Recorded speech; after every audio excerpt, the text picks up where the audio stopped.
C'est la veille du jour de l'an et il ne manque pas d'options pour défoncer l'année.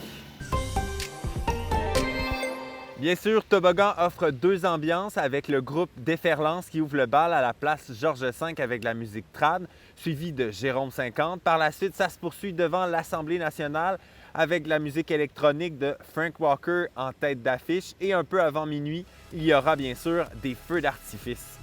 Il y a aussi le festival Kaléidoscope qui propose différents spectacles extérieurs dans les rues du Vieux-Québec. Plusieurs salles de spectacle présentent également des événements spéciaux pour traverser l'année, comme la bottine souriante à l'Impérial Belle. Tout ça, ça profite à l'industrie touristique comme les hôteliers de la région.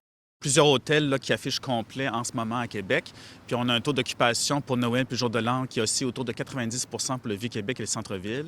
Et pour la périphérie, de 75 à 80 On a quand même eu plusieurs annulations en fin de semaine à cause du verglas puis la tempête de lundi. Mais depuis hier matin, avec le beau temps qui s'annonce aujourd'hui, malgré qu'il y a un certain couvert, mais une belle neige qui tombe, on a beaucoup de réservations de dernière minute qui rentrent. Donc, beaucoup d'Ontariens, beaucoup d'Américains.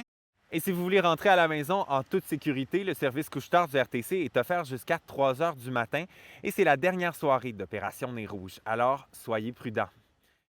Par ailleurs, un meurtre est survenu mardi à Cap-Saint-Ignace, dans Chaudière-Appalaches. Les policiers ont été appelés à intervenir sur la route du Petit Cap vers 16h30.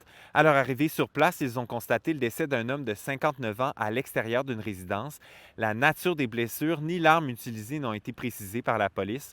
Aucun suspect n'a été arrêté pour le moment. La victime, elle, était connue des policiers. Qui dit temps des fêtes dit circulation de beaucoup de virus. Le nombre de cas d'influenza est en hausse dans nos régions. Le CIUS de la capitale nationale et le CIS de Chaudière-Appalaches demandent au groupe de médecine familiale d'augmenter leur disponibilité pour voir des patients aux prises avec des symptômes d'allure grippale et ceux qui ont des urgences mineures. La circulation de la COVID-19, elle, demeure modérée dans la région. Alors, bon réveillon, en santé, je l'espère, et on se revoit l'année prochaine.